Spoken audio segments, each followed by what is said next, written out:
সবচেয়ে মজার কথা কি জানেন, কোন বান্দা যদি নিজে থেকে চায় আমি পরিবর্তন হব, সে ছেলে হোক কিংবা মেয়ে হোক, সে যদি অন্তর থেকে সে যদি এতটুক চায় আমি পরিবর্তন হব, আল্লাহ পাকও তাকে পরিবর্তন হওয়ার জন্য সাহায্য করেন। কত বেনামাজ এখন নামাজি হয়েছে জানেন?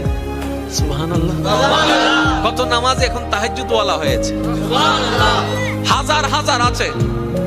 এক সময় নেশা করতো এমন ছেলে, এখন 5 ওয়াক্ত নামাজি হয়েছে এমনও আছে। সুইসাইড করতে গিয়ে ফেরত এসেছে। এক সময় যে কথার আগে হাত তুলতো, সে এখন গালি শুনলো মুস্কি হাসি দেয়। তো বন্ধুর একদিন তাকে জিজ্ঞেস করে, কিরে নেতা, তুই না কথা বলার আগে হাত তুলতি? তখন সে বলে, পাগল ছিলাম তখন তুলেছি, বুঝতে পেরেছি ওই জগতে কিছু নাই, আল্লাহর প্রেমের ধৈর্যের জগতে অনেক বড় নিয়ামত আছে। বড় বড় সফল ব্যক্তি যদি ছোটবেলায় লাথি খাইতে পারে, আপনি পারবেন না কেন?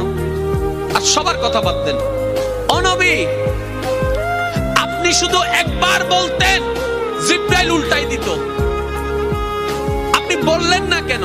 নবী রাহমাতুল লিল আলামিন বলে, পাওয়ার থাকার পরও যে পাওয়ার দেখায় না, সে তো সত্যিকার পাওয়ারফুল ব্যক্তি। সুবহানাল্লাহ। যার হাতে